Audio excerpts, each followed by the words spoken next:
ក្នុងអំឡុងសម័យសាធារណរដ្ឋសេនដែលជាបិសាចជញ្ជក់ឈាមដ៏ល្បីល្បាញស្ទើរតែត្រូវបានសម្លាប់ដោយទាហានពុករលួយហើយត្រូវបានជួយសង្គ្រោះដោយនារីពិការភ្នែកនិងមិត្តល្អបំផុតរបស់លោក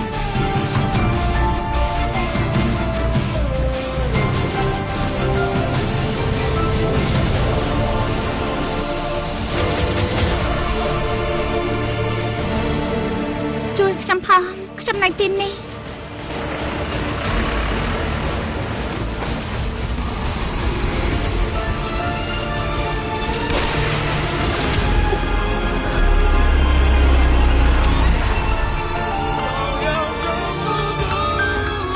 ខ្ញុំពេញចិត្តណាស់ខ្ញុំនឹកអ្នក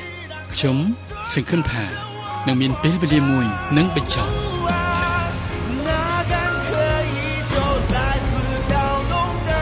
សម្រាប់ទៅ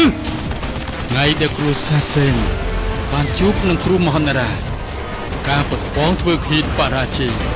ដែលក្រុមប្រតិបត្តិការយោធាដែលមានល្បិចកលគ្រប់វិធី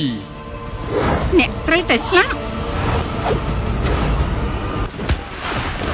លឹងឯកោទាំងពីរបានคล้ายជាខ្សែជីវិតតែមួយតើបិសាចជញ្ជក់ឈាមអាយុមួយសតវត្សអាចស្វែងរកសុភមង្គលពិតបានដែរទេ